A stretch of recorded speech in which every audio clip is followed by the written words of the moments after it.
Doctor उत्कर्ष सिन्हा साहब से करना चाहूंगा, और उत्कर्ष सिन्हा साहब से शुरू करूं उसके पहले बात वही, उत्तर प्रदेश में जो कुछ चला है, जैसा मैंने कहा सोमवार को जो कुछ हुआ देर शाम तक, रात तक, और आज अलसुबह से और देर आधी रात तक भी चला और आज भी दोपहर तक चला है, वो जो चाहता था कांग्रेस का एक पूरा डेलीगेशन कि वहां जाएं, राम मंदिर में मत्था टेकें, खबरें आ रही हैं सारी की सारी। अब ताजा हालात क्या कुछ है, क्योंकि डॉक्टर उत्कर्ष सिन्हा साहब लखनऊ में है, हम लोग बार बार उन्हें कष्ट देते हैं कि उनके पास बहुत सारी खबरें निरंतर बनी रहती हैं। डॉक्टर साहब, ये जो सारा कुछ चला पूरा का पूरा आपने देखा, और दूसरा जो पक्ष देखे कि वो मौन है, धारण है, मौन, कुछ नहीं निकल रहा, लीपापोती चल रही। अब तो ये भी आ गया कि स्टेट बैंक ने क्या कुछ कहा था, उसकी क्या एक फाइंडिंग्स थी, फिर कैसे उसको दबा दिया गया। उसके पहले 5 जून का भी वो वीडियो हम लोगों ने कल भी चर्चा की थी, आ गया है कि वो पकड़े गए 5 लाख रुपए के साथ, उसको फिर दबा दिया गया, सारा कुछ है, पूछताछ हो गई है चंपत राय साहब से, सब हो गया। क्या है दृश्यावली जो अभी तो उन्होंने मनाया है कुछ 10-12-15 दिन पहले, वो जो क्या 25 जून, शायद 26 जून, 25 जून, एक हफ्ता पहले की इमरजेंसी डे, और उसकी बड़ी भत्सना निंदा की गई। आज हो क्या रहा है? शुरुआत आपसे, एक तो ताजा हालात और साथ में इन सब पर आप तो एक चीज देखिए ना, उत्तर प्रदेश में 24 घंटे के भीतर 2 प्रमुख राजनीतिक दलों के नेताओं को नजरबंद कर दिया गया। अयोध्या में नजरबंद किए गए अजय राय, कांग्रेस के यूपी के प्रेसिडेंट, और जौनपुर में नजरबंद किए गए हैं मुकेश सहनी, जो वीआईपी पार्टी के मुखिया हैं। घटनाएं दोनों अलग हैं, लेकिन शासन का रुख एक ही है। मुकेश सहनी गए थे, एक एनकाउंटर हुआ है जौनपुर में जो फर्जी माना जा रहा है, बिंद समाज के एक व्यक्ति का, उसके यहाँ जाने वाले थे, पीड़ित के घर जाने वाले थे, और अजय राय राम मंदिर में दर्शन करने जाने वाले थे। इस बीच में तीसरी घटना अभी घटी है, ताजा ताजा 2 घंटा पहले। एक राम मंदिर सेवा समिति करके एक संस्था है, वो ट्रस्ट नहीं, दूसरी संस्था है, उसने आज कुछ खुलासे करने के लिए एक प्रेस कॉन्फ्रेंस का ऐलान किया था, और फिर अचानक वो टाइम के थोड़े पहले वो प्रेस कॉन्फ्रेंस को टालने का मैसेज आ गया। यानी कहीं ना कहीं से बहुत बड़ा दबाव उस पर भी पड़ा।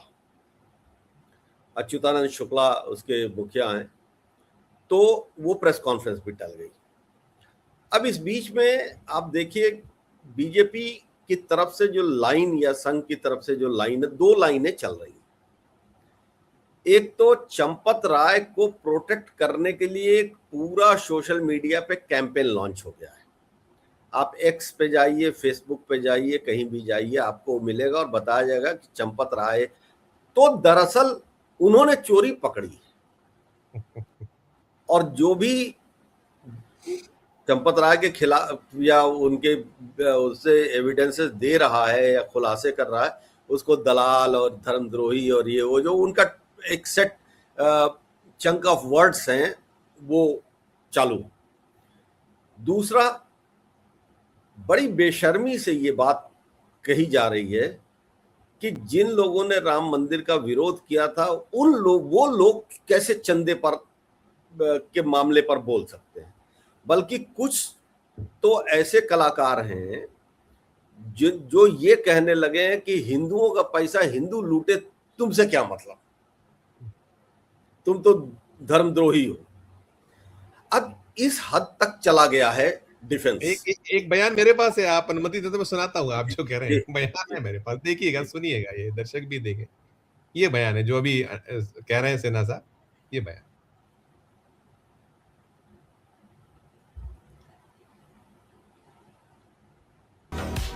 हिंदू का पैसा अगर किसी हिंदू ने ले भी लिया, भाई तुम लोगों को क्यों मिर्ची लग रही है? तुम लोगों ने, जितनों ने भी ये आवाज उठाई है, मैं उनसे ये पूछना चाहता हूं कि उन्होंने राम मंदिर में जाकर के कितना चंदा दिया, कितने आभूषण चढ़ाए राम जी को? कोई है जवाब किसी के पास? लेकिन सबको केवल एक बात बोलनी है, राम मंदिर में चंदा चोरी हो गया है, अबे तुम्हें क्या फर्क पड़ रहा है? हिंदू का दिया हुआ पैसा हिंदू के पास गया।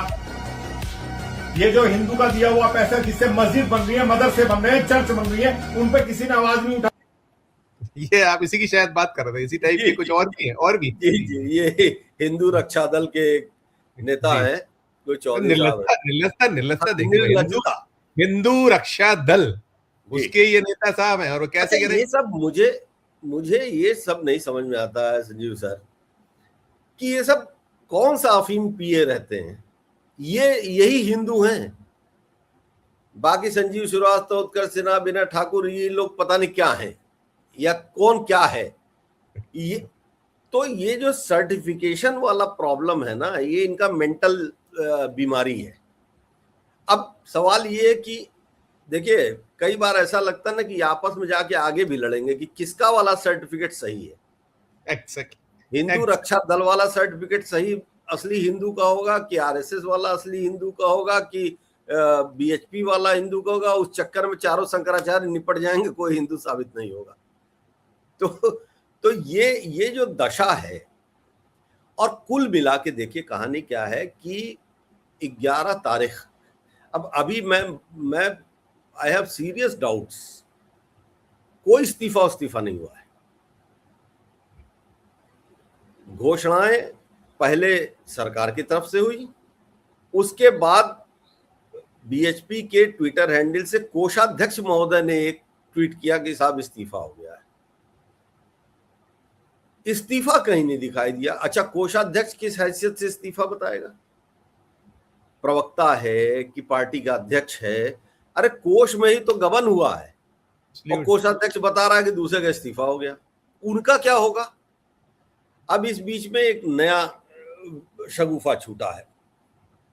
जैसे ही ये मांग आई कि तिरुमला ट्रस्ट के पैटर्न पर इसके मैनेजमेंट का एक कमेटी बनाई जाए, और बीएचपी भी फायर हो गई, आरएसएस भी फायर हो गया। बिल्कुल, क्योंकि चक्कर ये कि वो इक्विटी छोड़े कैसे। ठीक है। लेकिन मैं आपको बताऊं, मैं कुछ दिन पहले, जब से ये घोटाला हुआ, मैं कुछ दिन बुंदेलखंड गया था, और अभी मैं ईस्टर्न यूपी से आ रहा हूं। संजीव सर, आम आदमी बहुत व्यथित है, बहुत दुखी है, और भरोसा टूट चुका है। देखिए, ये सब कुछ आस्था के दम पर चला हुआ मामला है। ये आस्था ही थी ना कि भगवान राम यहां पैदा हुए, पर्टिकुलर दिस प्लेस। ये आस्था थी। उस आस्था के आधार पर पूरा राजनीतिक कैंपेन चला, तमाम लोग मारे गए।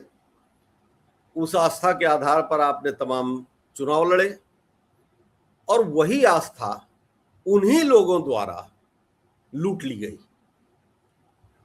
अब इस लूट के बाद जो, और मैं इसकी कॉस्ट केमिस्ट्री भी होता है, मैं सोशियोलॉजी भी बहुत कोशिश करता हूं रीड करने की।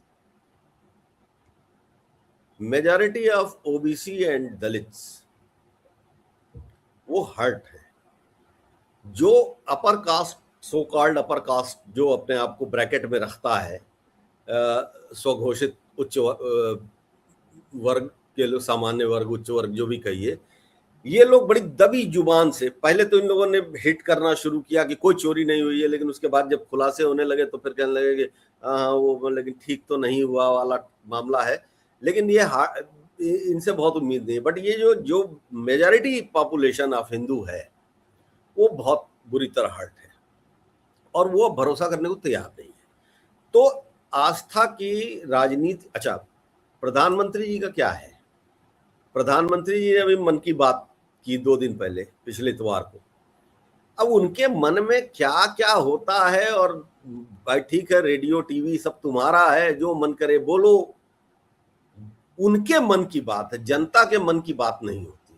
जनता तो चाहती थी कि प्रधानमंत्री जी जरा नीट के ऊपर भी बोलें, वो भ्रष्टाचार के ऊपर भी बोलें, इस चंदा चोरी पे वो दहाड़ें, वो चीन के अरुणाचल प्रदेश वाले उसके ऊपर भी बोलें, महंगाई के ऊपर भी बोले कि हम भाई एक आश्वासन तो दें कम से कम कि मैं भी दुखी हूं इस महंगाई से। और तो उनके मन में ये सब है नहीं। बिल्कुल। तो उनके मन में क्या है? वो 84 साल का कछुआ जिसके साथ खेल रहे थे, वो है। सेशल्स एक ऐसा देश है, बड़ा इंटरेस्टिंग फैक्ट है, हमारे दर्शकों को जान लेना चाहिए, जिसकी कुल आबादी जो है 5 लाख है। 5 लाख भी नहीं है, शायद 1.5 या 2 लाख है। और जितनी आबादी है उससे ज्यादा शेल कंपनियां वहां रजिस्टर हैं। और भारतीय तो वहां पर 10,000 भी नहीं है, तो क्या करने गए थे भाई? कौन सा स्ट्रेटजी था वहां? अब शेल कंपनीज को के साथ कुछ करने गए हो तो हमें मालूम नहीं। 50 साल का कुछ करार करके आए, 50 साल तक चलेगा वो। ठीक है, मतलब अब वो आपू टापू पे करते रहे, लेकिन जी। बात ये है कि अच्छा, अब 2047 का विजन देखिए। जब मैं डॉक्टर साहब, मैं उस पे आता हूँ। मुझे तो आप उस पे देखिए, ये बयान, ये भी बयान, हम ये भी बयान सुनते, देखिए ये सुनिएगा, मेरे को ये भी एंगल आपसे, इस पे भी कुछ आपके विचार चाहिए। इसमें गलती हो गई, उस ट्रस्ट में मुसलमान को तुम मेंबर बना लेते। अगर ट्रस्ट में गलती हो गई, उस ट्रस्ट में एक मुसलमान को तुम मेंबर बना लेते, और बाद में जब ये घोटाला सामने आया तुम उस मुसलमान को ले जाकर एनकाउंटर कर देते, बुलडोजर से उसका घर तोड़ देते, केस क्लोज्ड। चंपक तो मजे में है, चंपक अभी पूरे चंपक मजे में है। आप बताइए क्या हो रहा है, ये क्या हो रहा है बताइए आप। किसका घर नहीं तोड़ा जा रहा है? जिनको गिरफ्तार किया गया उनको पुलिस कस्टडी भी नहीं ली जाती। अब शायद आज के बाद, मेरे बोलने के बाद, शायद कल पुलिस कस्टडी ले लेंगे। बताओ आज क्या हो रहा है उत्तर प्रदेश में। मेरे डॉक्टर साहब, ये बात तो सही है कि क्या हो रहा है उत्तर प्रदेश में। मैंने दूसरा जो कहा कि देखिए ये आ गया, ये जो एंगल है बड़ा मुफीद लग रहा है, भारतीय जनता पार्टी बड़ी चैक है। और इसके साथ साथ मुझे ये भी पूछना है आपसे कि देखिए वास्तव में बुलडोजर कितना चला है 9 साल में, आपसे कोई बेहतर जानता नहीं है। कितने घर तोड़े गए, कितने एनकाउंटर हुए, कितनी एसआईटियां बैठाई गई, वो क्या निकलता है? वो आप एंगल तो है, मिल गया है। अब आप देखिए, एसआईटी की जहां तक बात है, प्रयागराज में जो भगदड़ हुई थी 2 साल पहले, उस पर भी एसआईटी बैठी हुई है। आज तक उसका पता नहीं है, उसकी रिपोर्ट का। और ये एसआईटी बैठी बिफोर एफआईआर, विदाउट एफआईआर, और इसने रिपोर्ट भी दे दिया प्रिलिमिनरी, है ना। बुलडोजर चलता है, सिलेक्टिव चलता है, एनकाउंटर होते हैं, उसकी भी अपनी एक कॉस्ट केमिस्ट्री है। तो ये जो ओवैसी साहब कह रहे थे ना, एक तरीके से बात इनकी सही कि ये अगर कहें कि भाई इत्तेफाक कही है कि कोई मुसलमान नहीं था, वरना काम तो हो गया होता। लेकिन अब ओवैसी के बोलने दुर्भाग्य क्या है कि ये एक ऐसा इकोसिस्टम बना हुआ है कि ओवैसी जब बोलेंगे, अब बीजेपी के लिए कि मुसलमान बोल रहा है, बिल्कुल हो गया। बुलडोजर तो नहीं चलने का मौका मिला, लेकिन अब मुसलमान बोल रहा है, ये कहानी शुरू हो जाएगी। तो ठीक है, अब वो स्पेस। अब रह गया सवाल जिस पर मैं आ रहा हूं कि प्रधानमंत्री जी 11 तारीख को एक बैठक होने वाली है पीएमओ, इस ट्रस्ट वाले मामले पे, चोरी वाले मामले पे। और देखिए, इस्तीफा कोई नहीं होने वाला है। संघ का सिस्टम ही क्या है, कौन क्या है, ये तो खुद ही घोषित करना होता है ना। जब रजिस्ट्रेशन ही नहीं है तो कोई प्रोसीजर तो है नहीं। वो कह देंगे अब इनका प्रभार इधर हो गया, इनका प्रभार उधर हो गया, प्रभार बदल दिया, काम खत्म हो गया। अब इस ट्रस्ट के ऊपर कंट्रोल एक्चुअल किसका होगा? अगर आरएसएस का कंट्रोल इस पे से छूटता है तो आप समझ लीजिए, देखिए दो तीन चीजें बड़े इस बार मार्क करने वाली हैं अगले एक हफ्ते में। अगर ट्रस्ट से आरएसएस का कंट्रोल ढीला होता दिखाई दे, और अगर केंद्रीय मंत्रिमंडल में जो संभावित फेरबदल है उसमें कुछ टिपिकल नाम निपट जाए, तो आप ये मान लीजिएगा कि बीजेपी 2.0 यानी मोदी शाह की बीजेपी ने संघ को की चोटी पकड़ ली है। मोदी 0.3 है सर, ये संघ के दबाव में मोदी 0.3 जी, मोदी 0.3 है ये। हाँ 0.3 है, बट बीजेपी तो का तो नया वर्जन है ना। तो अब यहां पर मामला ये बैठने वाला है कि ये देखने की जरूरत है बहुत इत्मीनान से कि संघ की चुर्की कितनी तरीके से टाइट कर रहे हैं, कर पा रहे हैं कि नहीं कर पा रहे, ये एक टेस्ट है। अब नरेंद्र मोदी किस मामले में, सर देश के किस मामले में मोदी बोलते हैं, इस मामले में भी नहीं बोलेंगे।